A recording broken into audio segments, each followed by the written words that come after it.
Okay, now welcome everyone. I'm glad you guys are here. Today we have a Q&A session with Aels, aka Lavender. If you have any questions, please send them in the chat bubble here on Discord. Um, so basically, I have formulated some questions based on based on Aels. So if you don't know him yet, he will also introduce himself, and you'll get to know more about him and what he has done and what his interests are. So maybe else we can start with that. Like for the people that don't know you, maybe you can give a short introduction about yourself, and why you are on the most wanted list, also in the USA. Uh, Yeah. yeah, okay. Um, about myself. Actually, initially I began my career as a JavaScript and web developer, but it's been like 15 years ago where internet was being completely different. And I've get expelled from the university from the second grade of my university and continue my work as a web developer. Mm-hmm. And then, as always, when a customers came and telling me that I want this website like this, but this exact site of my competitor I don't want, I begin to take orders to take down, hack and take down, at Yeah. least exclude from the Google index web shops of competitors actually. And I made my first real money. It's been 8,000 of bucks selling funding and selling vulnerability in Opera, Presto Opera engine. It's been redirected from the image tag. And it's been my first real money after what I decided to leave a regular job for a salary and never decided to never go back and continue my career actually on the underground on exploiting.forum, finding customers there for making um, web injects for Aels and another bank trends. It's been very affordable money actually, like maybe one, two, 3,000 thousands of bucks per month, and Okay. then begin to create a clocking system, which actually have been uh, many times covered in reviews of Caffeine Guy. And yep, about most wanted list. Why? First of all, of being involved because of being involved in spreading traffic to Angular exploit kit. Because of spreading It traffic. happened that yeah, spreading malware for exploit kits, most notably Angular exploit kit, and it happens like at the peak times, 90% of the traffic to Angular exploit kit apparently being directed through my traffic filtering systems.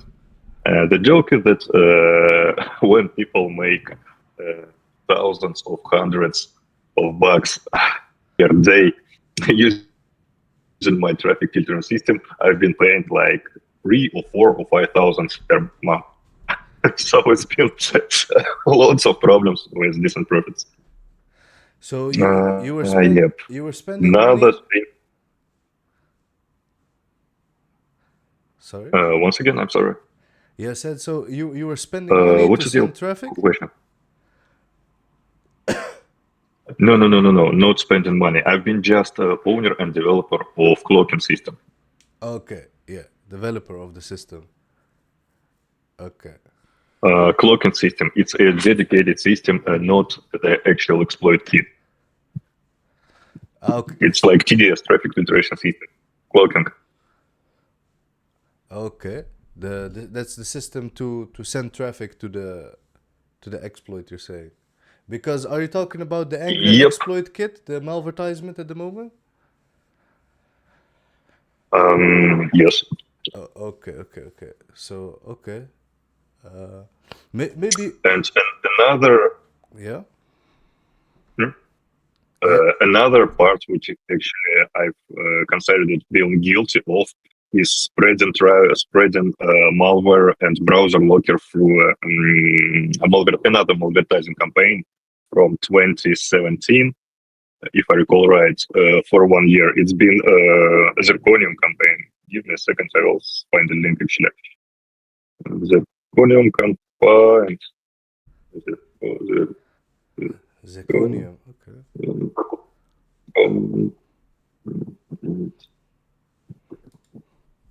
Now let's check it. Yep, that's it. I'm gonna drop it in the chat. Okay. Yep, another shit. And I'm also being only a part of it actually. Okay. Also developing cloaking system for it. Damn. It's So probably it's been that basically, noisy because it. this group, the Zirconium, they created 28 fake ad agencies, and these ad Actually, agencies even more. even more. It's been around 50. Okay. It's been around 50 fake website agencies to make business contracts with traffic, with how to say it in English, right? With advertising companies. This means fake or maybe semi-real companies, agencies, bank accounts, and all that stuff which is required to buy traffic through big advertising companies legitimately, if it's right English word, like pretending to be in legend. Okay. Yeah. And that's mostly all the things that actually resulted in me being nearly caged for more than 50 years in prison, and actually ending up in most wanted list. It's enough. It's been not that much money. They told you more than 50 years in prison. Yep, actually, I have given a case against me, finished case in United States. Let me find it again. Yeah. It's, That's crazy. Yeah. So, also, maybe you can tell us about your childhood and upbringing. Why were you interested in computers and technology in the beginning? And like, what are some of the things early in your life that interested you? yep. I just feel it's like a kind of average nerdy childhood where you are not understandable by other guys in the class to prove that I'm different, that I'm not like that idiot. Yeah. It's a way to prove that I'm worth something and hunger for revenge. To prove that I'm different.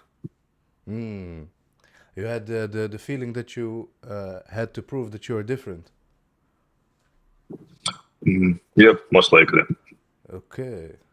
And also, it's been actually a good way to express my destruction intents.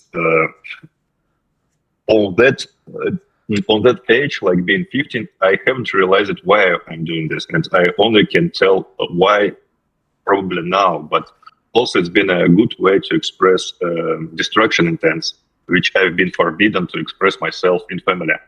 I was taught to be kind, to be calm, to suppress my feelings, my emotions, never been angry. Having two sisters, I have to take care of them. I have to be a man, blah, blah, blah, blah, blah. But actually, not the way. Yeah. I'm still, despite probably being kind, I still enjoy watching other people suffering. And the only way for me to make it safely and not to harm other people is to make machines suffer. Because computers feel no pain, and it's kind of relief. Yeah. So wait, you said you also like everyone telling you to be kind, but you saying you had like the feeling that you also want to express the other side of yourself. Is that what you're saying? Yes, yes, yes. Okay. Okay, that's a good answer. The Angler exploit kit, it says at its peak it was generating $34 million a year. Um, like where did all the money go to? Did it like you had a specific role in sending the traffic to the sites, but like the big amounts of money, like where would they usually go? Um, they go not to me, not to my pocket.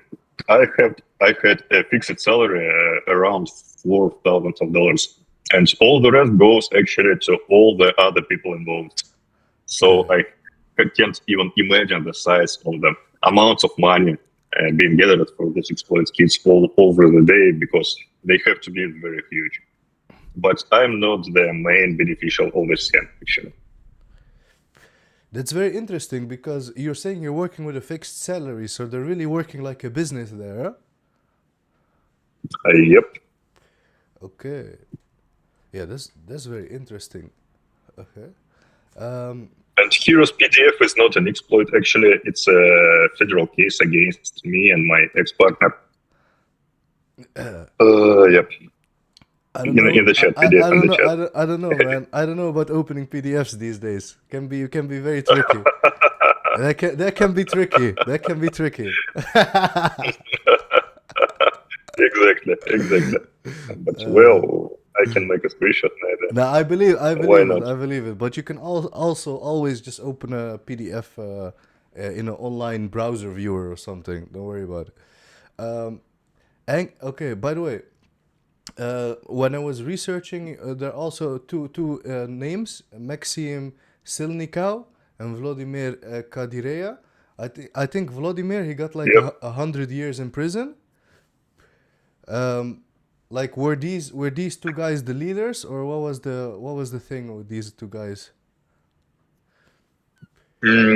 Actually, we worked together. Oh, And since Max Silnikov is also in prison and there is open case against him, I cannot tell about okay, his role in these campaigns. okay. Don't worry about it. Don't worry. Let's say we've been friends, because everything I tell here can be used against him to something even more, which is not good. I can talk about myself, but not Okay, about others. okay. Don't worry. Don't worry. Um, it also said Reviton, like one of the first ransomware as a service, that you also worked on that around 2011.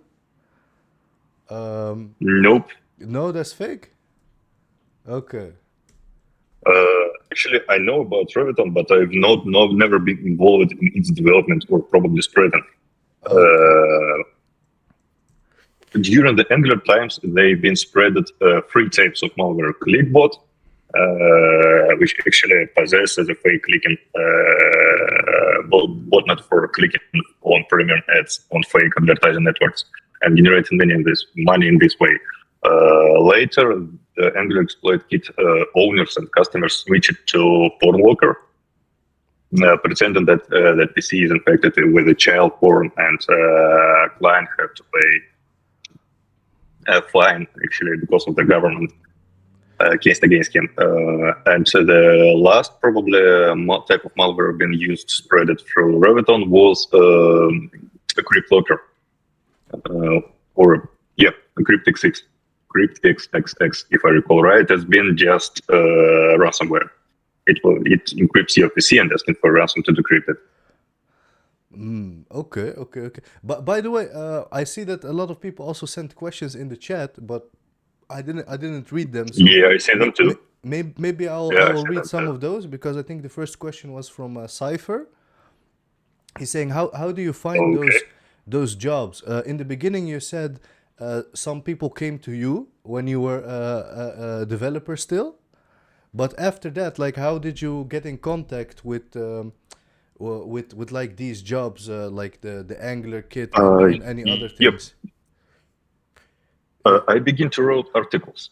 I wrote my first article about basics of cloaking, and this way my future customer found me and offered me to make a traffic filter system for him.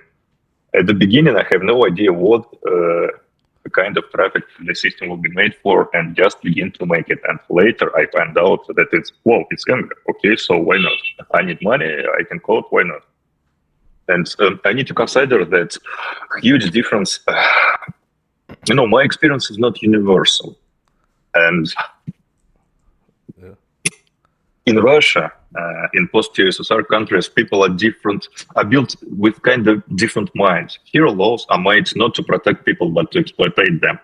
So every Russian grows with the thoughts in mind that the more laws you violate, the more laws you unrespect, you disrespect, the more laws you broke, the higher your chances to survive is. In Europe, it's totally different. In Europe, laws are made to protect people. So Yeah.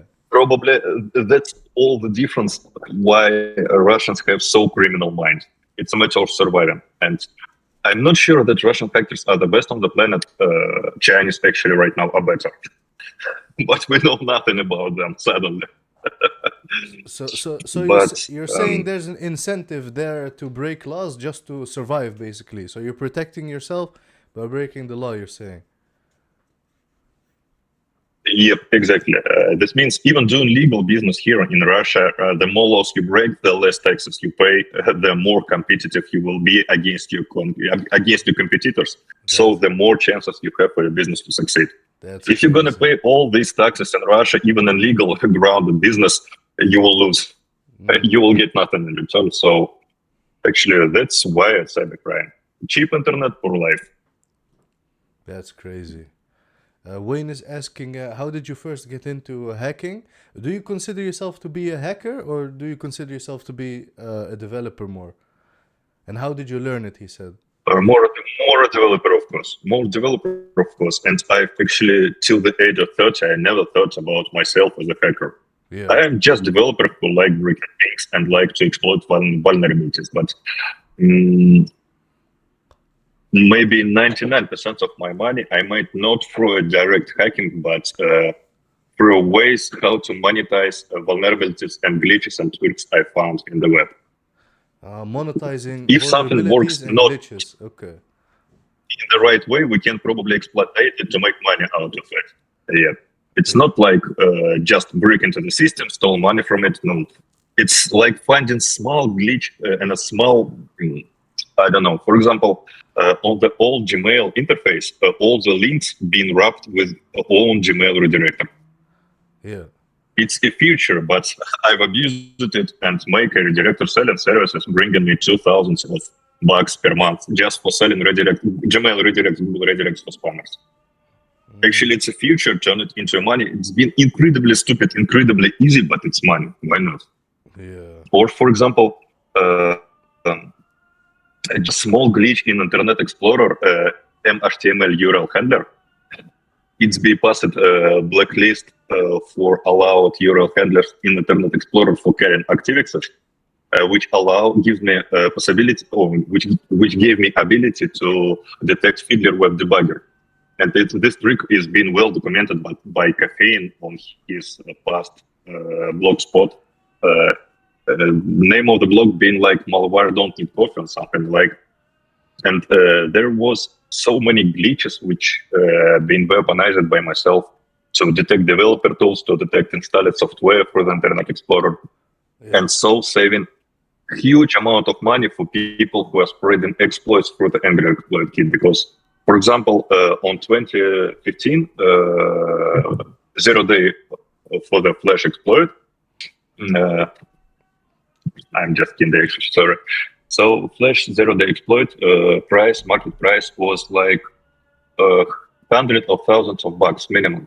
And burning it the next day will be so easily, so people have invest into protecting these exploits, into a cloaking system. Yeah. And so there is stable demand to create 0 days vulnerabilities, which will allow to detect crawlers, web security researchers, antivirus products, and all that stuff just to protect this milking cow. Yeah. So all my business was been about small bugs. Yeah. Small bugs monetized in the right way. Yeah. Okay. So you're looking and where And about actually, yeah. where did you used to find these small bugs? Did you find them yourself, or did you find them on blogs of other people and stuff, or forums?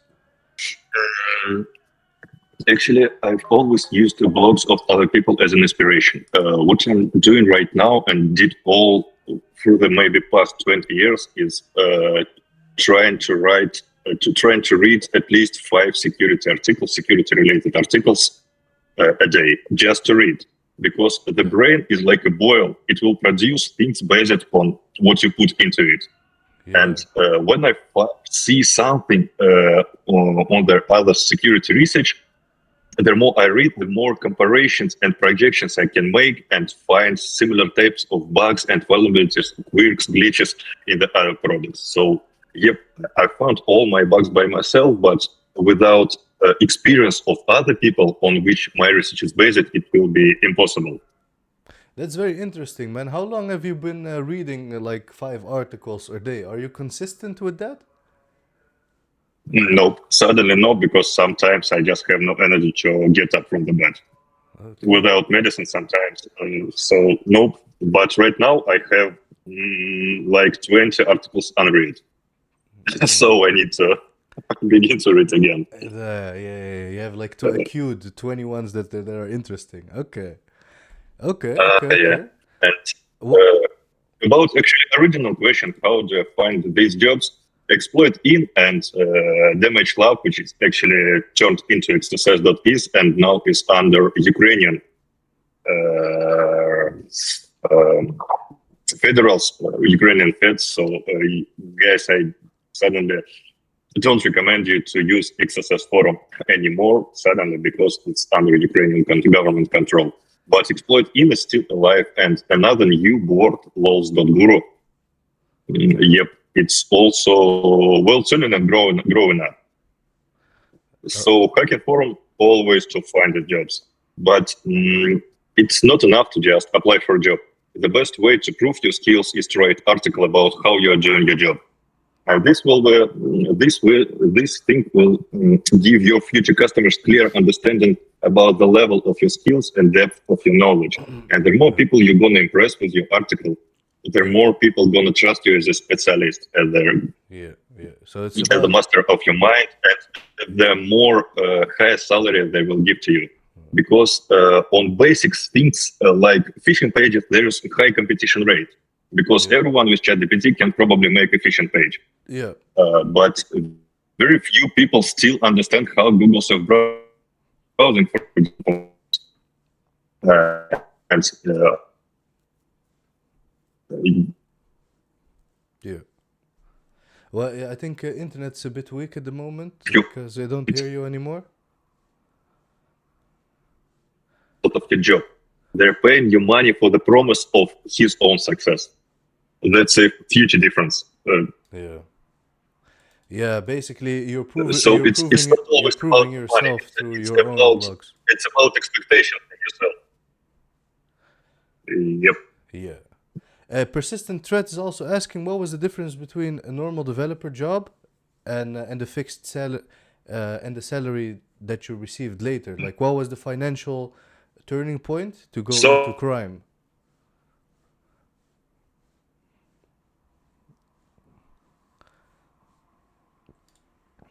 Okay. I can't hear you anymore. So maybe audio at the moment. and they forbid me to use PC because it's from the devil. And yep, there's been always password on that old Windows XP box. So I've made several attempts into hack it and ended up in replacing hard drive with my own one. It's been easy actually. Yeah. Yeah. What the difference between? Yeah. Yeah. Sorry. Sometimes the internet's a bit weak and I don't hear you anymore. So I I actually. know. I'm sorry. Yeah, it doesn't matter, man. But I don't think I heard like what was the financial turning point? Like, was it the salary that was like very interesting to you? Is that why you went to that route?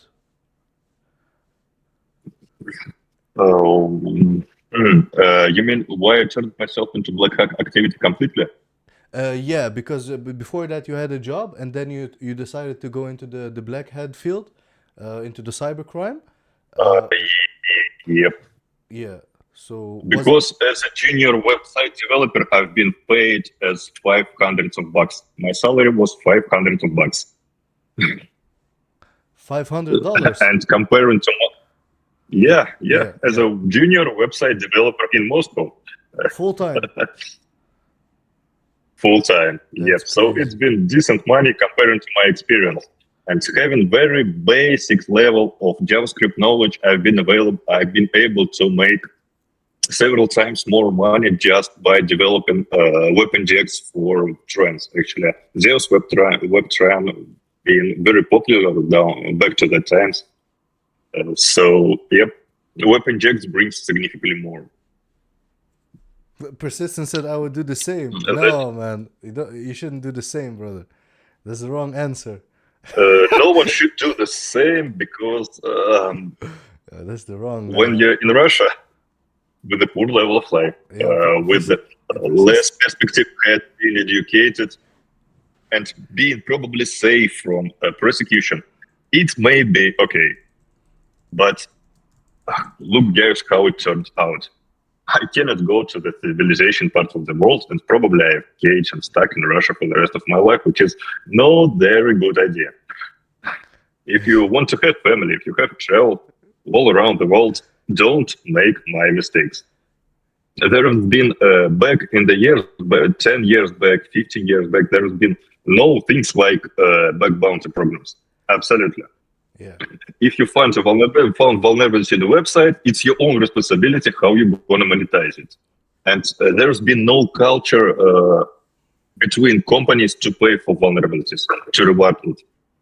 So, wild times, but don't recommend to repeat to anyone. Yeah. What's the difference between a normal developer job and a fixed salary? Normal developer job is a fixed salary. They're equal. Yeah.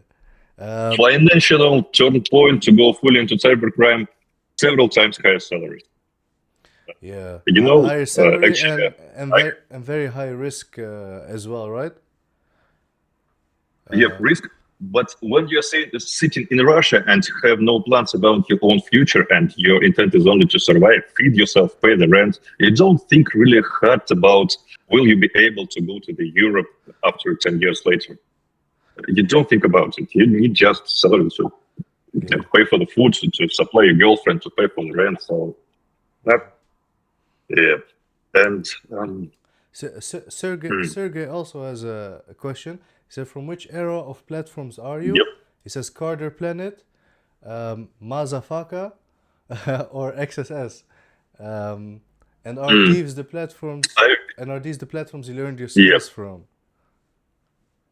I've get into cybercrime maybe 2 years later after Carter Planet disappeared, and I've never been on motherfucker.ru, and XSS was damagelab.org 10 years ago, and also saw XSS and exploit times. And are these the platforms you learn your skills?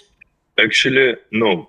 On these platforms, I learned how to think criminally. The only thing. There's been still lack of knowledge on antichat.ru, on damagelab, on exploit. There is still very less and very few articles about actual exploitation. But they taught me how to think criminally. Yeah. And so all the rest I've been studying by myself, just reading specification, reading documentation, playing with the browser, playing with the JavaScript APIs, writing own JavaScript fibers, and making many mistakes. Yeah. Yeah, to talk about ransomware, the landscape is very chaotic. We saw exit scams, group sanctions, and lobby disappearing in the background. Yeah. But lobby is coming back with 5 grants with Quillen and Dragon Force. If you're still active on Russian forums, how is this sentiment about this? Yeah. There's also a question about all this. Oh, sorry. Yep. Just like the question about like the modern Russian forums, because Sergey said like a lot of groups like Lockbit, they closed them down and stuff like this. He's also talking about Dragon Force.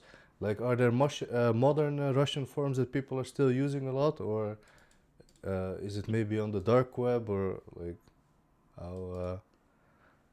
Exploit.in and ramp4u.org, if I recall the name right, but I'm not on the ramp right now. I'm still only on exploit.in because XSS is gone, which is actually very sad for me. Yeah. Yep. And actually, I don't believe in closed communities where I need to pay to enter. So I expect that in several years, exploit-in will just face and see significant decrease of users registered and their activity on it. I only believe in open communities because I've seen so many boards introduce premium registration just to pretend that they're elite, and they all gone right now. They all dead because every board needs fresh blood. Yeah. And that's why actually. Exorcism is asking about the specific So skills. to Logback, William, blah blah blah, Dragon Force, all these ransomware groups, they're liquid. They have no consistent set of people inside, and probably it's only a leader, maybe a ransomware developer itself, and 1, 2, 3, 10 hackers and other suppliers of their initial access points. So I don't even track their names anymore. I just know a few people who work in ransom for many ransomware groups and partner programs, and then begin to develop their own working software. And it's absolutely not a matter of the name anymore, because when one group disappeared, hackers from this group just been soaked with another groups. Yeah. Okay. Yeah. What kind of malware? Yeah. Yeah, he was asking also about the malware, like what type of. But you like, I don't know if you really make malware. I think you more make, like you abuse vulnerabilities in on the internet, right? More. Yep. Yeah. Yeah. What kind of malware I intend to make? Everything which can be made with JavaScript and Python, but when we're talking about malware, we have to talk about a platform where it has to reside. If we're talking about Windows malware, we have to talk about Windows API and their layer of connection with Windows APIs through any language we want to use. Actually, Windows still support HTA files, which is actually a JavaScript files, and you can write a Windows malware with JavaScript with no problem. But malware language being important maybe 10 years ago, where internet connection was slow and exploitation window of exploit being very short, because most of the traffic being gained through pop-up windows, usually pop-up window being closed after half of the second. And when we have half of a second to load our malware into the user, to launch exploit, to run shellcode, so we have to write malware very tiny. It has to be very tiny, and probably your language of choice will be C++. Yeah. But now we have wide internet connection, so we can write malware even in Go, and just bigger binary size is actually a relief, because the bigger size of malware of your binary you have, the less chances it will be sent to a cloud by Windows Defender or Kaspersky engine, for example. Yeah. So, for example, plotting your binary size for more than 100 megabytes is actually one of the choices to protect your binary from being uploaded to the cloud by Windows Defender, for example. And yet, so right now, the language you have to write your malware absolutely doesn't matter. Absolutely. It's just the level of your comfort. Jorion's also asking about, did you think about the potential consequences, like like individual people you would harm? Like, did you think about stuff like this? Or also someone said, do you feel any remorse about that? Yep. Do you get negative emotion from thinking about that? Yep, a lot. And there's been a story during the Angler exploit kit spread, and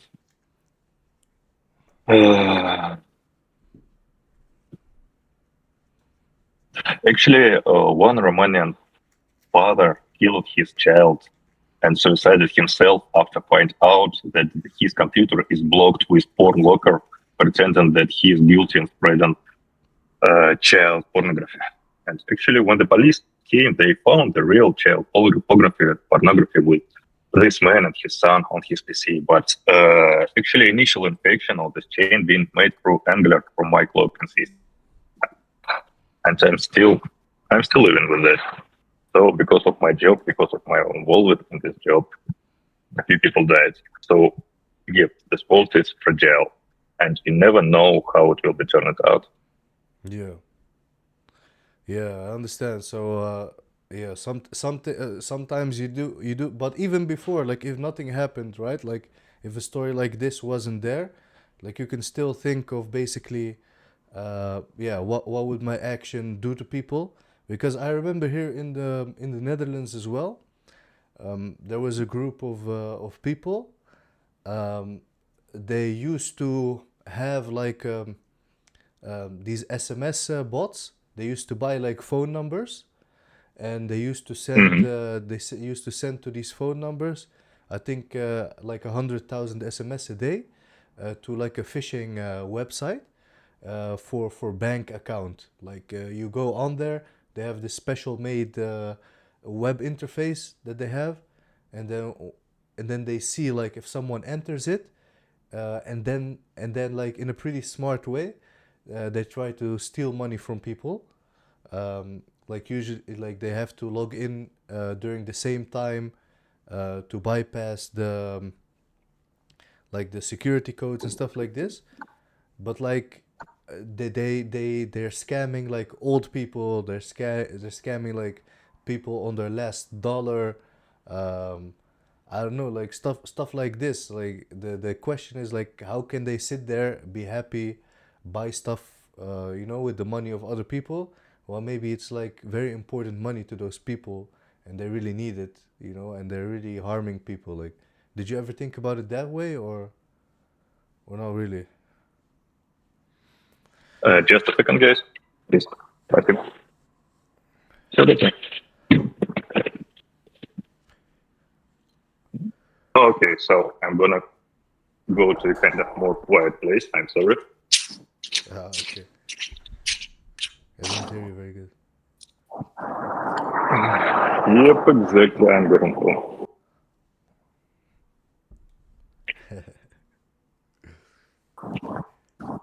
Mother Russia.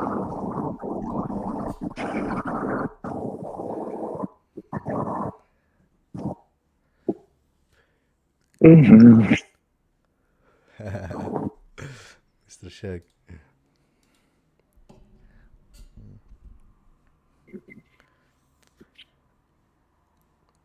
So can you please? Ah, fuck, still noisy. Okay. 5 minutes, please, guys.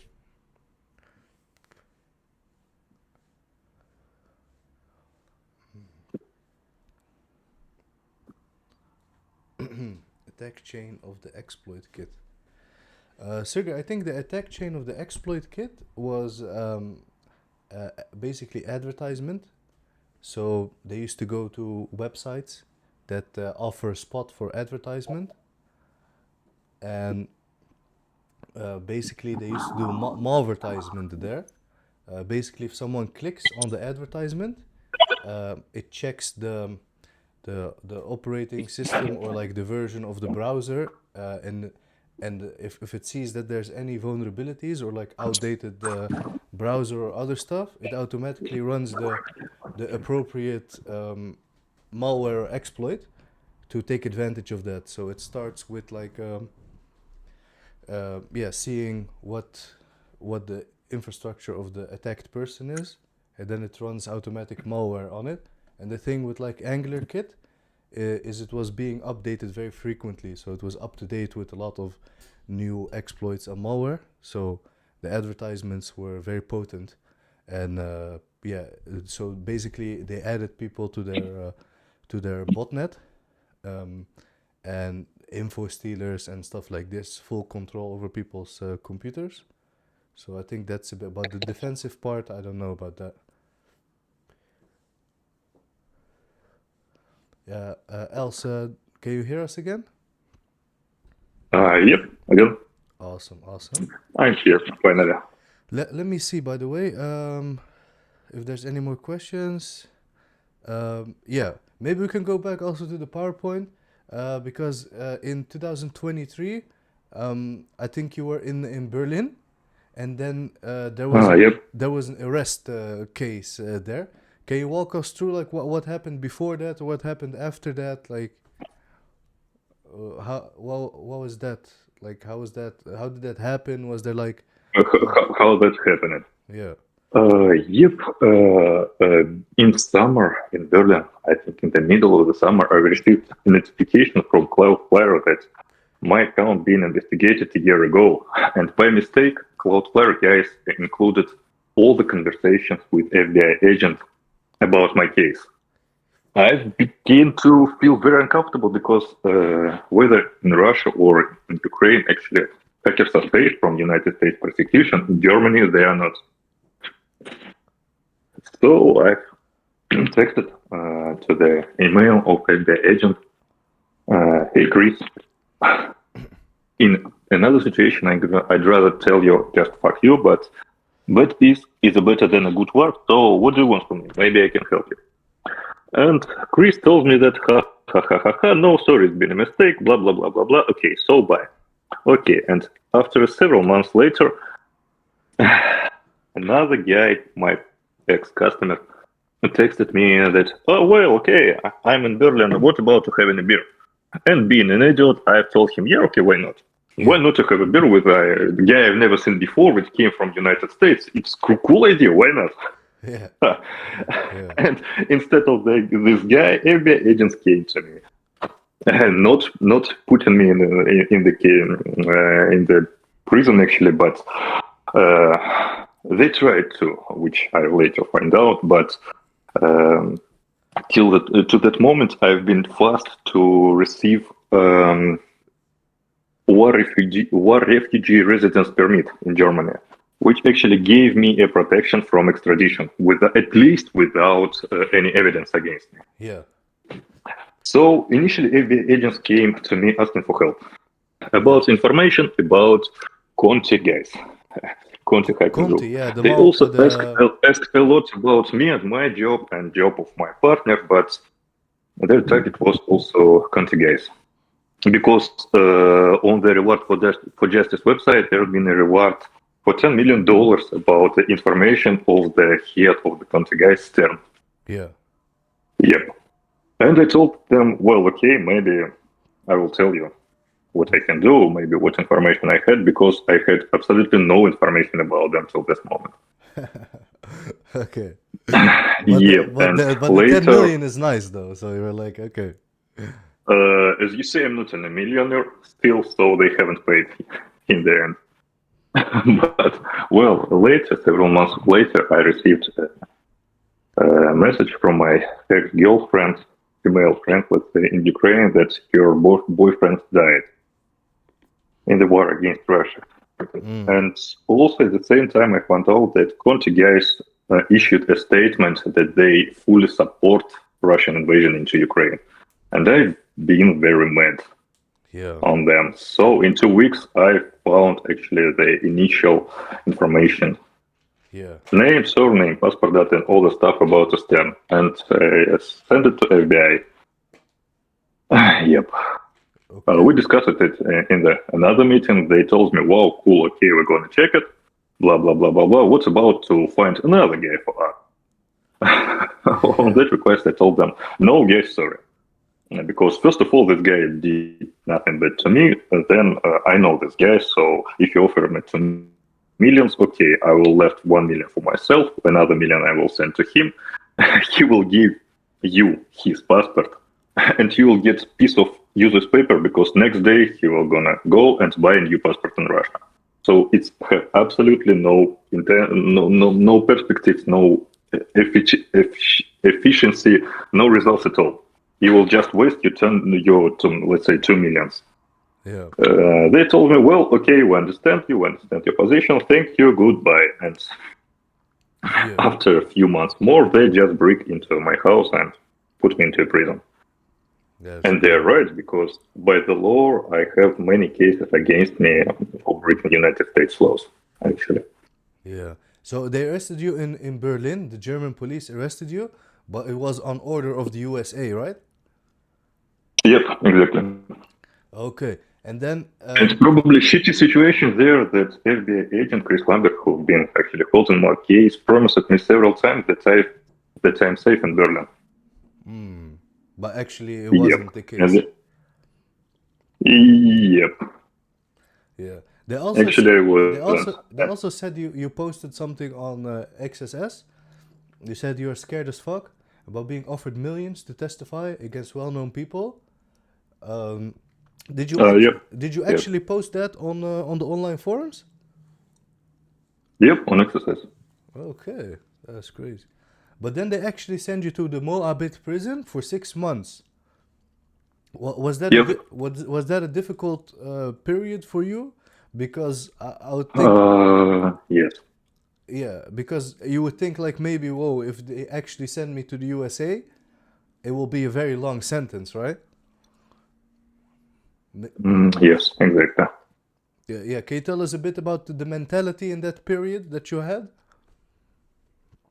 Absolutely broken mentality, being very close to suicide, because having nearly life sentence in the United States is unrealistic. More likely, I'm gonna broke in 3.5 years and begin to cooperate with FBI, which is probably the worst thing I can do, because I've already ruined many lives of other people in my life, and I don't want to ruin even more lives cooperating with FBI, because all the big guys in the Russian underground have family and children. Yeah. So at least every child needs a father. So I rather decided to kill myself rather than ruin lives of other people. Yeah, that's crazy. So my state of mentality to that time has been incredibly awful. Let's say it in English, right? Yeah. Terrible, or well, but Yeah. and actually it's been a surprise that they released me, because probably it's the first case ever in German prosecution history when somebody cybercrime related being not sent to the United States. Yeah. Well, that's pretty lucky, right? That part not being. It's not just luck. It's been a huge amount of efforts from many people in the world. First of all, I haven't expected that people on the XSS and exploit gonna collect so huge amount of money to pay for my lawyer. Whoa. It's been like around $80,000 people crowdfund for my lawyer. Whoa. It's been totally, absolutely surprised. That's I'm crazy. still not sure whether I deserve it. Yeah, and also psychologists in Moabit prison helped me a lot. Actually, helped me to transfer myself to another place in the prison hospital. And staff in this prison hospital helped me also a lot, trying to hold me there in hospital as long as they can, as long as they could, until my case will not be resolved. Because this fact also increased my chances for being not sent to the United States. And one of the main reasons, actually, why they let me go and why my lawyer win the extradition case, that United States failed to provide the proof that conditions in New Jersey federal prison will be the same with which I need being in prison hospital. Yeah. So being in the hospital also helped your case, basically. Yes, hugely. And it's been impossible without help of prison staff. Yeah. Well,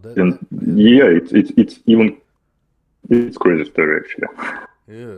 So it's not like it's huge efforts of so many people I've never seen before in my life, and probably will never see, but it's not my luck, it's their efforts. And I'm still very grateful for all of them for saving me. Yeah. So basically about cooperation, did you like cooperate with the FBI? Did you give them like information about people in the Russian cybercrime communities, and how do other people now view you because of that? Because did you actually like fully cooperate, give them full info on someone or not? First of all, nobody have full info about somebody. Yeah. I've told them actually a set of public information, because they're all not big guys. They have to satisfy their bosses, so they cannot just fly from the United States to the Europe and get back with nothing. We need to give something to their bosses. So I give them information they probably can find publicly on the internet, who is related to whom. And no real names, of course, because nobody knows real names. Yeah. Well-known monikers, it's fine because they still need to bring results to their bosses. And the main idea actually was to, I don't know, this may sound crazy, but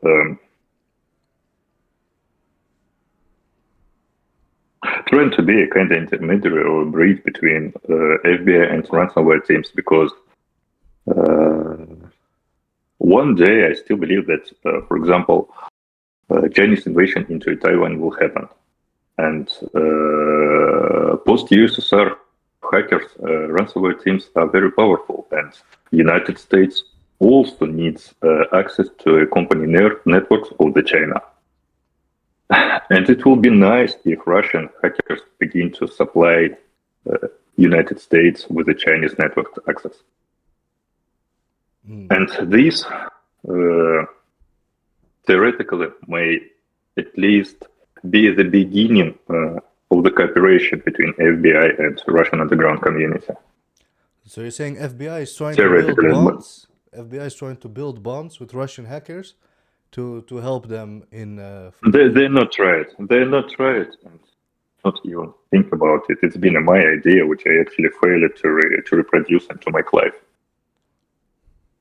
Oh, so you're saying it's like your idea, but it's not 100%. It's, let's say, I think it's my idea 100%, because at least on the level of people I speak in FBI, they have no even power to make this live. They're telling me, yep, that will be nice, that will be cool, but we look what we can do. Actually, they even make any attempt to make it live. A persistent threat is asking FBI has no jurisdiction in Germany. Which German authorities were involved? Was it just the German police, or was there also other authorities from Germany that was on this case? Police and BND, if I recall right. Sergey is also asking about OPSEC. Like, did you have a certain standard for operational security? Did you like? It's a funny part. Nope. No. Nope. Nope. It's fucking all. do you basically do you just start Tor and then just start like going on the internet like from normal laptop, or do you have some other tricks? You just enter dark web, do your thing, normal email account, normal phone number, like nothing else? In Russia, there is no such thing like a normal phone number. At least 10 years ago or 15 years ago, you can just buy a SIM card without showing a passport. So all the SIM cards been anonymous. Yeah. And it's fine. And before the prison, I never used VPN in my life, because for me, it's been a kind of red line which I have not to cross. When if I need to use VPN, it's a thing for me better not to touch at all. Yeah. Yeah. So I haven't used even VPN. I've used same email address on Gmail over 20 years, same nickname on the forum for over 15 years, and being totally open and not anonymous probably at all, at least always been available under my nickname. Yeah. This, of course, probably make it easier for authorities to find me, but the joke, my partner, Max Silnikov, my friend, was being totally paranoidal. Triple VPN, Tor, proxy, disk encryption, all the stuff, quick documents, blah, blah, blah, blah, blah. And what? They put him in the prison in the same day with me. Yeah, same fucking day. So what's the difference? Yeah, no difference. Yeah, I understand. I think I even heard some people say that basically on Tor, if you're using a VPN or you're not, at the end it's not a big difference. I don't know if that's true or not. Maybe some people say no, that's not true. But yeah, so at the end of the day, like the way that they found you was basically just through social engineering, right? At least they make initial contact with me just with through social engineering, yeah. But actually, I still don't know why they have to make these things so complex. Why they need to do a fake meeting with a fake person. They can just call me and told me, well, okay, we have to talk in real life. And before the prison, I've been open to talk in real life. Yeah, Yeah. so you're saying basically they already had your number, they didn't have to make it complicated. Yeah, but maybe they were afraid that you would just try to run or something, right? Yeah, for sure. Yeah, For sure. okay. Let me see. Okay, Yeah, so another question. yeah, do you ever... Cypher's asking about sock puppets, but yeah, I don't know if you ever worked with those. And Persistent is asking, do you ever noticed or detected an attack against yourself? Did you ever notice like someone actively trying to find information about you or something, or malware on yourself? Nope. The first sign of it was being actually this set of letters from Cloudflare, which actually told me that my information from this Cloudflare account being requested by United States authorities. Okay. Yeah. So Cloudflare got the email basically. Yep. Here's another question. Did you use any ethical security research blogs write-ups during the Black Hat days? Or mostly learned from other Black Hats? Yeah, I I forgot think that 10 question. years ago, there has been no such things like gray or black or white hats. And all the gray or white hats I can recall in my mind 10 years ago, they're all been ex-black hats. Because I think it's really hard, it's still really hard to get real hacking experience without without real cases. Nowadays, we have red teams who are actually allowed to hack as it should be legally. Yep. So 10 years ago, there's been no such things like maybe black or gray hats, and I still believe that hats so many colors have so many colors that only size actually matter. Because in some countries, what they're doing is legal. In some countries, what they're doing is illegal. But in the end, it doesn't make difference. Maybe the only difference is how many people suffering from your activities. The less people suffer from your activities, the rounder your karma is, actually. Benz is also asking, did you experience any internal betrayal? Did your partners at any point turn on you, or anything? And also after that, I have a question about like APTs. Like, did you encounter any people that work for government or something, like government hackers, or was it all just like Most organized of the crime? ransomware teams in Russia, Conti, Trickbot, blah blah blah blah blah, they all FSB related. They're all Russian government related because being that high in Russia inevitably will bring you to the government. Yeah, you No can't ways to escape stay it, away right? having that amount of money. Yeah. Okay. But actually, I have very few contacts with ransomware guys because it's not that my niche of work. Yeah, not your niche. Yeah. But it's so profitable, and also I know that several people related to ransomware attacks are also live in Europe, in Brazil, in United States, Yeah. in Mexico, for example. Yeah. But they're hiding so deep that I don't even want to type them. Yeah. Basically, like when you were released from Germany, you decided to go back to Russia, right? Yep. Were you at this point concerned about being rearrested? You also took the blah blah car. Was that like is that the smartest way to move through Europe, or why did you decide to do that? Or I think because I can move BlaBlaCar without showing my face or my identity ID to the ticket system, for example. Because to buy a ticket on the train, you have to provide a passport, at least. But on BlaBlaCar, you can order a car with a fake name and a fake email. That's all you need. Yeah. So it's probably the easiest way to sneak through the borders, or at least move around the countries in Europe and just being untracked. Of course, with a fake phone. Yeah. Well, yeah, they don't do it ethically apparently in BlaBlaCar. I use BlaBlaCar myself just for the prices, because you can go to you can go to Berlin for like, I don't know, for 20 euros or some shit. So sometimes Yep. it's a nice price. But yeah, were you at that point concerned about being rearrested, or maybe even rearrested in Russia? I don't think you would ever be rearrested in Russia, but yeah, were you concerned about that?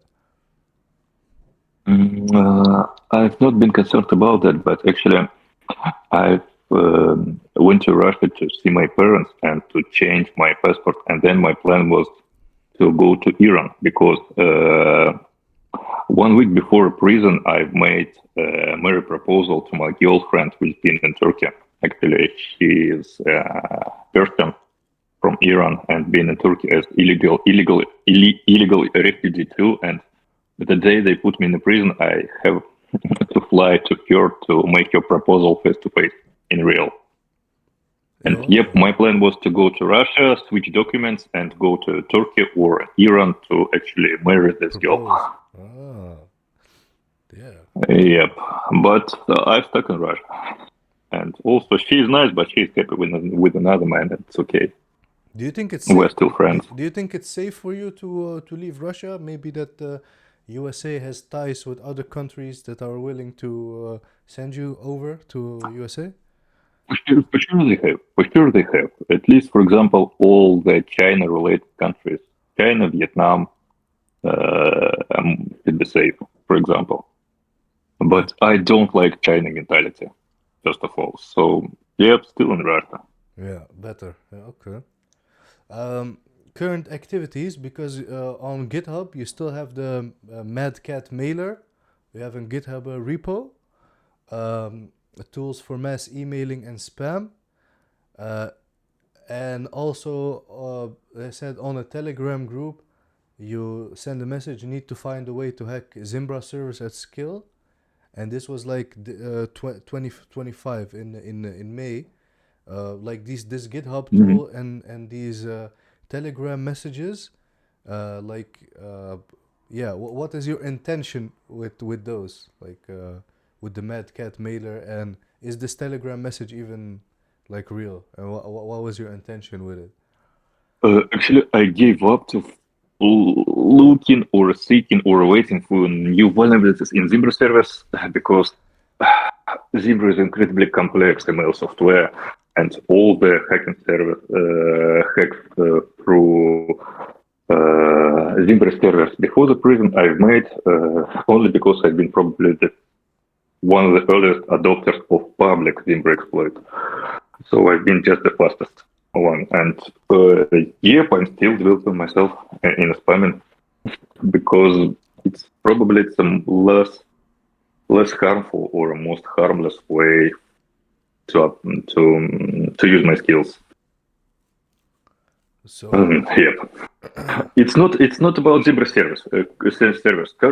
Corporate self-hosted email servers they're nice because they have high send-out limits, but also they have initially low trust in the bigger email providers like Outlook or Gmail comparing to the customer grade boxes, to user boxes. So it's Zebra is the only is just one of many sources of SMTP servers. That's why it's not about Zebra at all. You can hack around Coop if you have nice vulnerabilities for the same reason, for example. but you're still interested in mass mailing, right? In emailing and stuff. Sure, Yeah. sure, of course. So is this for black hat purposes, or are you after what happened now, like not into the crime side anymore? Mm, mm, I clearly understand why people giving up on that cybercrime after prison, because prison sucks out maybe several years of energy. So I feel myself not that young and fast anymore. But All the cybercrime made against United States after 2019 have no age of expiration, so I will be wanted for the rest of my life. So why the fuck I have to abandon this? Yeah. But I'm not happy about making other people suffer. Yeah. Despite I'm still enjoying it, I feel that this is wrong. Because when I looking back over my shoulder and thinking about what I'm gonna left after me, nothing good. And spamming is still a way to make money. Yeah. At least less aggressively than spreading a crypto locker, for example, and other stuff. It's actually depends on the spammer how he gonna monetize his spamming knowledge. You can spam bank phishing, Coinbase scam, or just penis extenders. For example, less profitable, but still less damage, and who knows, maybe even penis is gonna grow. Yeah. But usually, what do usually people use mass emailing for? Usually phishing campaigns, right? For sure, the more aggressive campaign is, the more profits it brings. So at least 90% of my students from my past Outlook guidance used it for spreading malware. Spreading malware, okay. Yeah. And is that through the HVA, which you said, or do they use more PDF, or what type of malware are they spreading usually? Outlook is 90% the business emails, and this Outlook guide happened during the rise of ransomware attacks. So they used most of the time they used beacons to get into the systems, Oh, to get beacons. into the corporate networks. Okay, something like how do you I mean, call? Cobalt Strike, for example. Yeah, Cobalt Strike. They encrypt, they obfuscate the beacon, and they stick it into another file. Here we go to the fields of spamming actually, and the worst thing you can do is to stick your payload as attachment into email, because it's 99% that this attachment will be analyzed and ripped by the security companies. So the best way right now to spread your payload, your executable payload, is through the link to a landing page, tricking victim, for example, through a click fix fake capture to run your payload. But never, ever try to attach it to your letter, because it will be fired so fast. Yeah, you put it on external link, and then the external link delivers the malware, right? Yep, exactly. Yeah. Okay. I also see some questions from the chat, so let me read those. Let me see. Persistence asking about if you still have crypto, basically. And Okay, which question? yeah, persistent threats says, with other words, do you still have crypto? Basically, do you still use crypto? I still use crypto, but I have no crypto, because I don't know what's wrong with my mind, but I'm still spending most of my money on other people. Like, my usual average balance is like hundreds of bucks in Bitcoins. All the rest goes to someone else. Oh, okay. So you keep the Bitcoin low. Yep, exactly. Oh, okay. Sergey says maybe a weird question, And but the funny thing, yep. Yeah, please continue. Another thing, I don't know how it works, but when the police came to me in Berlin, I had literally zero in my pocket, and somehow hacking community decided to find and accumulate money to pay for my lawyer. But when my partner Maxilnikov been put it in prison, he had 1 million of euros in bitcoins, in crypto. Crazy. And no one came to save him. No one. Yeah. So maybe my choice is even right. I don't know, and for sure it's not 100% applicable for anybody, but even more still probably save your life in higher chances than accumulate more yourself. Yeah. Okay. Sergey's asking, like, maybe a weird question, but do cyber criminals in communities have their own set of ethics? Like, do they think differently in terms of ethics? Yep. They are for sure, but Let me explain. When we're talking about post-USSR cybercrime communities, most of it is based on jealousy and hate. So set of ethics hate somebody to prove you're stealing money from them. Like, we're fucking evil Americans because we're gonna hate these fucking bourgeois. Because we're gonna hate Americans because they want to destroy Russia, all the shit of propaganda, blah, blah, blah, blah, blah. United States against us, so we're patriotic, we love Russia. They were stealing money from American grandpas and granddaddies. That's set to their logic, but it's a logic of kind of young people, maybe to age of 25, for example. Yeah. And when these people grow up, they just begin to, we're stealing money because we're stealing money. It's bad, but what have we to do else? Yeah. We have no other choice. We have families, first of all, so we're stealing money. And ethics, it's not about ethics because being a thief is still being a thief. It's not about Robin Hooding or something like main rule, never work against the country where you live in, because this will definitely bring you problem. Yeah, and when you're in Russia, when you're in Ukraine and Belarus, you are safe against the persecution from the rest of the world. Yeah, I'm not sure about that's ethics. crazy. In every community, you have to still have to still be a human. Yeah. Not being an asshole. That's it. Probably that's it. TX says, how do black hat hackers find each other? But the answer is probably forums, right? Yeah, for sure. Forums, but I think nowadays mostly Telegram, because Telegram. I see that forums not on their rise, but forums are still the only way to persist your reputation and track your reviews about your service, track your articles and store your articles. So boards and old school forums now is the only way to maintain your reputation and accumulate your trust around you. And yep, I think 50% of clients can now be found on Telegram, but Telegram suddenly is so ephemeral thing because accounts became blocked randomly. It's easiest way to lose your profile, your track of your activities, and the rest. So I think forums, it's strange to make predictions about how it will be, but for sure forums begin to receive less traffic than years and years before. Yeah. But they exist for more than 20 years already, and Telegram exists for maybe 5 or 10 years already. Yeah. So I expect that forums in any forms will continue to exist maybe for past 10 years. But their role in their cybersecurity, cybercrime ecosystem is still unclear. Yep. Yeah. So I think forums and Telegram, but personally I prefer forums because they keep your data. They keep your data? Yep.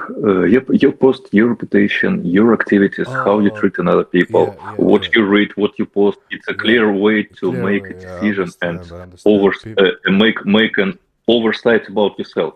Yeah. To present yourself. It's a better way to present yourself. Your post and your work and your reviews or whatever stay there. Yeah. Yeah, exactly. Amber's asking, would you make different decisions if you look back, and would that be technical about being traced or something, or would you make different ethical decisions? So would you make different technical decisions or different ethical decisions if you look back, or would you do the same? Look back. I'm more than do the same.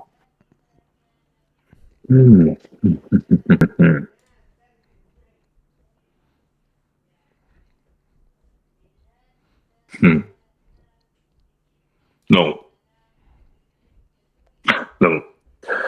because in every hard decision I made it to compare it to the actually options I had back to that moment, and I strongly believe that my most hard decision will be made in the right way to take care about other people I love. Yep. So no, it's of course I've preferred that my life will go in another way. We're not close to Russia, blah blah blah blah blah blah blah. But when we came to exact decisions made, the at least most of them was made right because they've been not for me, not for myself, not for my ego, but to take care about other people. DS, There's been terrible decisions for sure. Sometimes that was terrible decisions, but did I have better options? No. Yeah. So I don't hear you anymore. Hello? Yeah, I hear Hello, you now. hello? Yeah, so I understand, like, from your perspective, you were doing it for survival for you and your family. Yep. One decision I have to make different for sure is not to identify Stern and not to provide his information to FBI. That's probably the worst decision I've made in my life, and I have to underline it because what the right English for this? Vengeance never leads to the good. Vengeance, yeah. Never ever. Vengeance doesn't lead to good is one of the things, yeah. Okay. Let me see. On your Instagram profile, you have a link to the U.S. Secret Service Most Wanted page on your profile. Yep. Is that like a badge of honor for you, or do you do that to taunt them, to annoy them, or what's the reason behind that you put that? No. First time it looks funny, but it's a constant memory and constant notice for me that I wanted. Yeah. Because I still even use my old Instagram profile, because if I decide to make a new Instagram profile to speak with the friends I'm missing, they will find and locate it. One day, for sure, they will find it. Yeah. Because I'm sending voice messages so often, I can be easily identified by my voice, for example, one day or another. But I will not notice it and maybe tell them something not necessary, something not safe for me. Yeah. For example, so I keep using my old profiles just as a notice that I'm still wanted and I have to pay it for the things I did. Yeah. It's not about like, oh, look, I'm cool, I'm most wanted. It's maybe sounds from the outside, maybe sounds funny, but it's not. I'm still missing Berlin so much. I'm still missing Berlin people. I left there and I cannot even go to the Turkey, for example. Yeah, that's crazy. And yep, what I have, all that I have is China, Vietnam, Indonesia. Don't like it at all. I'm missing civilization part. Yeah. But the long-term aspirations, like, what are your long-term plans? Do you intend to continue in cybercrime indefinitely, or do you have other aspirations? Like, do you want to pivot to something else?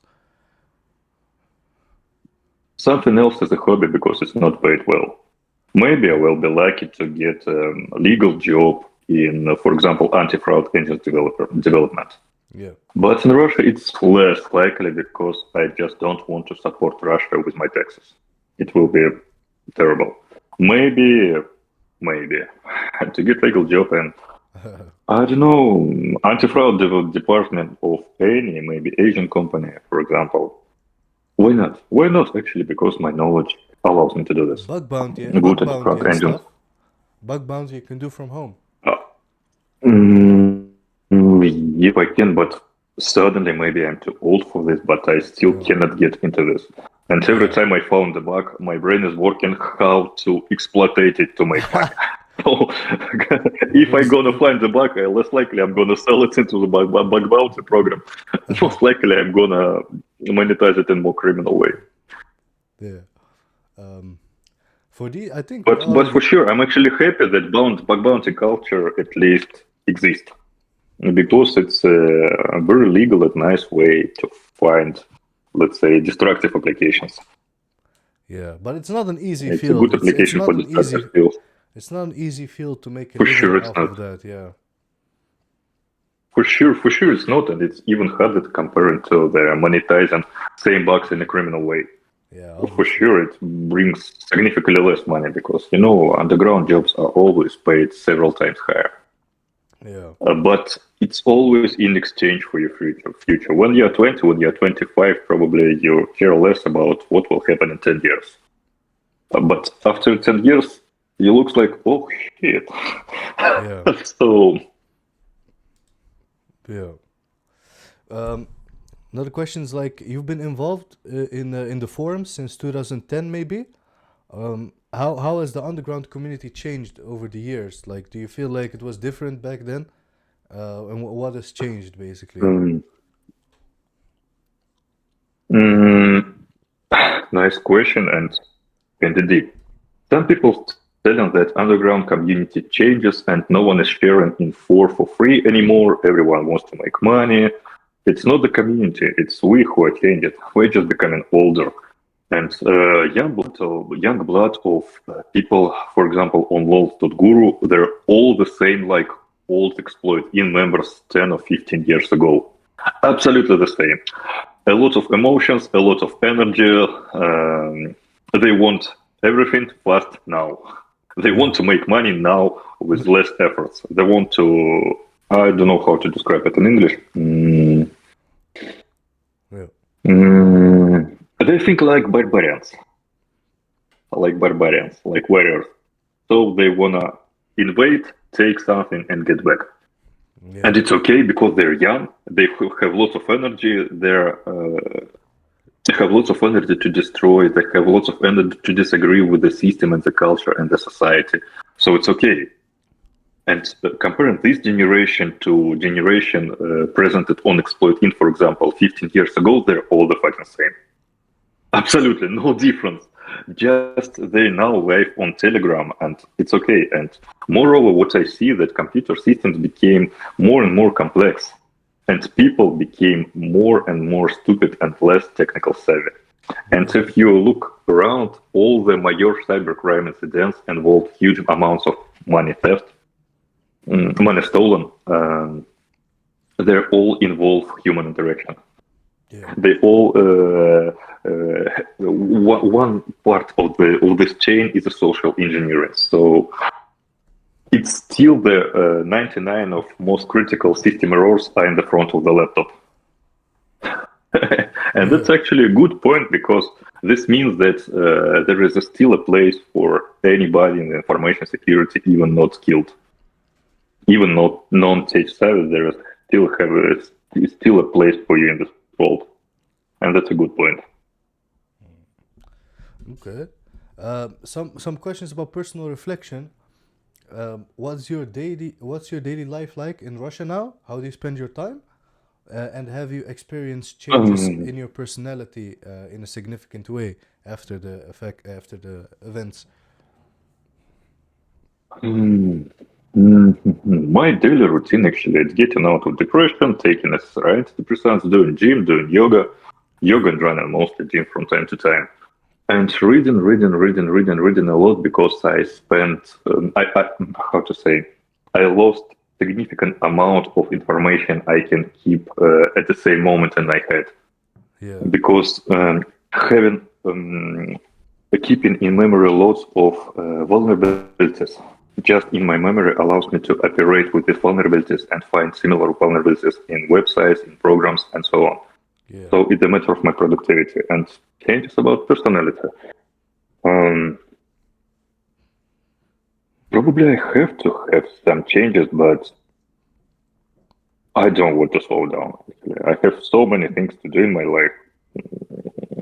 Rebuild a career, rebuild knowledge, making a new business, maybe cybercrime or not cybercrime related, having a family and all that stuff actually.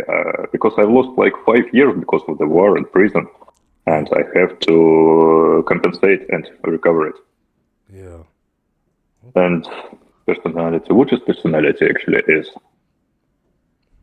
Mm, the major change, I have less energy, and that's a problem, and I have to recover it to move forward. Yeah. It drained you. The events drained you. Yep. Yeah. Okay. Uh, maybe this question. No, bro, no, your generation is not cooked. Don't trust me. Don't trust people who telling you that. Your generation is not cooked. It's how to say it in English. There might be a special term for it. Systematic mistake of the survival. We only notice what hurts our feelings, but we don't notice what is happening around us, which is okay. It doesn't take our attention. So we notice cooked people, but don't notice the other people who are totally okay. And yep, your generation, or how to say, our generation is not cooked. Everything fine. It's just matter of the evolution and yep, of evolution. Advice to your younger self. Like what would you say to your younger self before you started down the path of cybercrime, or would you give him any advice? Basically, maybe to do something. Advice for my younger self: Yeah. cry more. Cry more. Suppress your emotions less, because it will be. At least it will give me release from destructive energy I had in my mind, and probably I decided to take another path. Maybe legal jobs, maybe something like. And another advice: don't afraid to migrate from Russia. Really, because actually I have attention difficulty, which makes me incredibly hard and complex to learn during the day, and my active time is 4 hours before the sleep. It's my peak productivity. That's actually why I get expelled from the university after 2 years in the university, and continue to work in the black hat field, because I've been unable to visit a job 8 hours in the morning. And culture of freelance work didn't exist at that time 10 years ago, for example. Yeah. Yep. So immigrate to at least to Europe to get right attention difficulty treatment and being able to work 8 hours in the morning will be nice. Yeah. And cry more, because it all begins from my initial anger and attempt to destroy from the school times when I was 15, for example. Yep. So what I've learned, easiest way to relieve that anger is through tears. Yeah. That's actually a good tip. So the interesting thing is like you tie it together that in the beginning you wanted to prove that you were different, but you had also anger and resentment, and also in Russia the salaries are low, so you're also recommending that people just basically don't live there if you want to have a higher salary and live comfortably legally. Um, so Move to the Europe, yep, mostly in Europe. for sure. Then again, like suppress your emotions less. And Cypher's also asking, if you didn't go into IT, what job would you do, you think, if it wasn't like for computers? Mm. um, I've seen many reels in Instagram where mostly girls, telling other girls, find the job you like, and you have to never work a day in your life, which is absolutely bullshit. Every job gets paid only because nobody is doing it for free. Every job is a bit of suffering. You have to put effort to get your fucking salary, because if you wanted to just do what you like, so basically you have to have fun. You want to have fun and get paid for it. Yeah. It's a prostitution. Go to OnlyFans then. Now listen, So because the some people are rich and they still work, right? Yeah, but these people not doing what they like. First of all, at the beginning, they begin to do what they do not like, and only then they fight for their right, and now they deserve their right to delegate part of the job they don't like to other people whom they hire for the job. Yeah. So they fight for their right to do what they like. Yeah. And also, probably the most important wisdom about the job that I've learned is we don't need to look for things we like to do. We have to learn how to love what we're doing, how to put love and soul into our jobs. Yeah. Probably this. Yeah, that's a good So one. what other field I have to do the job in Russia on failing economy on recession. I'm gonna choose a job which will be paid well to still support people I love and care Yeah. about. And so it's not about what I like; it's about what's gonna pay it. For doing what I like, I have a hobby actually, and yep, I love flowers, for example. Maybe I'm gonna be a gardener. I don't know, but job is about money. Yeah, maybe last question, unless people have another question. Do you believe in an afterlife? Basically, do you think there will be every person gets judged for their actions, or are you more atheistic, or Oh, love this kind of question. yeah, you don't have to go. So, You don't have to you go. know, You don't have to go too my deep into it. my my parents are very orthodox, so I've been raised up in their orthodox Christian tradition. But first of all, if we believe in afterlife judgment, why we invented real life judgments? So probably we don't trust our God and prefer to judge bad people by ourselves. This is the living proof that afterlife judgment actually bring in and have no meaning in our real life until we're alive. That's a problem. So personally, I don't believe in afterlife because afterlife presented in let's say, Abrahamic religions, is a present like a relief and reward for the suffering in the current life, in our own life. But our life is not made for suffering. Our life is made to achieve, to overtake, to overcome, to fight for our life, to fight for our place under the sun. If we don't want to fight, because some people are not fighters, they're not warriors, they're gardeners, so they have to build their own place under the sun, and not taking it from someone else. But competition, especially when we're talking about a man, is always present in this life. And it's not about you're going to suffer your whole life, but in the end, you will end up in heaven. What a bullshit. First of all, in heaven, there will be boring. I don't know there nobody anyway. And about religions, by myself, I prefer going to Valhalla, actually, but I'm not sure it even exists. So another thing I like reincarnation, because it makes us responsible for what we're left behind us after we die. Yeah, legacy. Yeah. Like we will be unable to escape from our own shit into heaven. We cannot ruin our life, making this world terrible, making many people suffer, and then end up in heaven or hell, doesn't matter. So reincarnation telling us that we're gonna taste our own shit in the next life. And that idea, personally, I like. But I still have no proof that it even exists. So actually, I'm only counting on my own life. Yeah. And not thinking about what's going to be after. But also, this makes me kind of... Well, if I have no afterlife, this makes my own current life incredibly valuable. Yeah, exactly. That's probably the most important thing. Yeah, but do you think so? Time is valuable. Do you think it also makes you bolder, like more apt or like faster to go into like crime? Because some people, maybe let's say he's devout to religion, he would think, nah, I cannot go into crime or something. Or do you think, nah, that's not connected to each other? Or cannot get a point. Can you please say in different words? Yeah, so basically, do you think there's a connection between not believing in the afterlife and going into crime?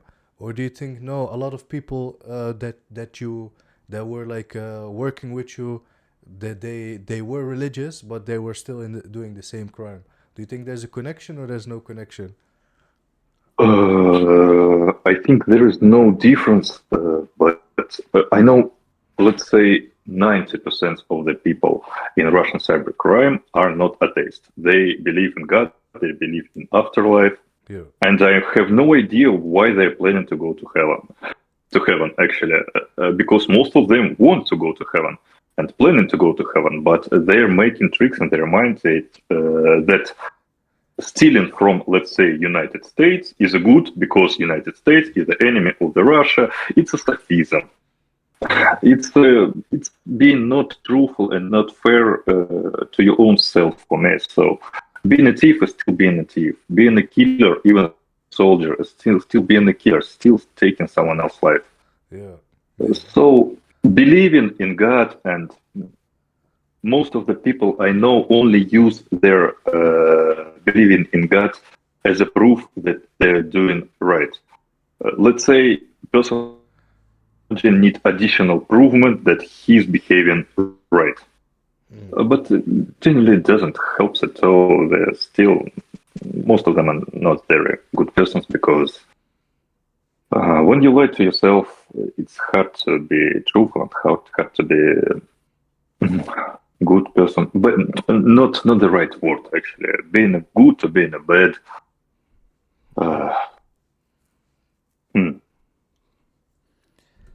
Yeah, it's a loaded topic, huh? Well, But yeah, it's a more philosophical topic, actually. yeah, but I think you answered it well by saying like yeah, even though like 90% of the Russian hackers, most of them are still Christian, but they still, Religious guy. At least, yeah, they pretend that they believe in God. But yeah, if we're gonna ask each of them in what God they believe, they all gonna describe the God in different words, and that's a funny part. yeah, but They it's all also a believe in lot of different gods. it's also a lot of survival and selfishness, yeah. But I think Yes, Justin, yes, I yes. think he has the last question, unless someone else has a question, and that's yeah, that's cool because Justin is the one who introduced me, so that's awesome. How easy Yeah. is it to get a job as a hacker in Russia, Um, like cybersecurity, like legit job? Is that easy there or not really? I need to say that 99 of penetration testing companies doing ransomware jobs in Russia against United States, Europe. It's kind of not obvious, but 99% of red team companies who offer legal penetration testing services to Russian companies doing the same against United States, being protected by government. All the Oh, guys from St. Petersburg, most of the guys from Moscow, for example, they all doing ransomware. yeah, So theoretically, they work on a legal job and getting a salary. Practically, they make no difference. And yet, yeah, it's not that hard to get a job, because Warren Buffett told once that when you hire a person, you have to look at three things on the person in front of you. First thing is his energy. Second thing is his intelligence, and last and most important thing, truthfulness. How truthful he is. Will yeah, he gonna lie or will he gonna betray? If the person truthful can recognize his own feelings, own intent, not lying to himself. And if the person has energy and intelligence, nice. Intelligence, when in the beginning of your career, is not that important, because nobody born with all the knowledge of the world. So you need to have energy to rise up your intelligence. yeah, yeah, And truthfulness is the main stone in your career. yeah. So no, it's not that hard to get a legal job. It depends on the money. Whether Yeah, money is affordable for you to pay rent, pay food, pay for medicine. And yep, that's why actually dark side is so attractive, because more money. For the same amount of efforts, more money and more goods you can offer to yourself, to people you love, and so on. yeah, yeah. Yep. Yeah. Hey, yeah. If there's any more questions, please let us know. But I think, yeah, we've been asking you questions for almost 2 hours, else. So I really appreciate you being here, first of all. Yeah, Thank yeah, you guys. for introducing us to such an interesting world. We haven't had a guest lecture like this before, and it also shows with the numbers. In the beginning, there were almost 40 people here, which rarely happens, by the way, for guest lectures. I think the last time there was that many was when John Hammond was here. There were like a bit more. But yeah, it's a super interesting world, and thank you for introducing us to it.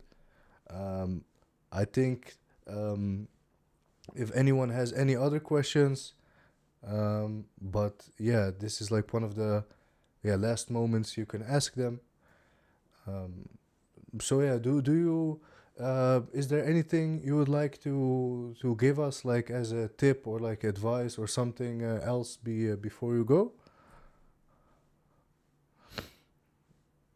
or like last words? Just a second. Okay. Yeah. Advice.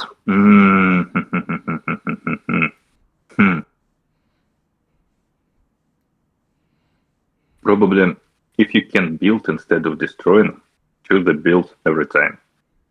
And if you have a choice to lie to somebody or stay truthful, whenever it's possible, try to stay truthful.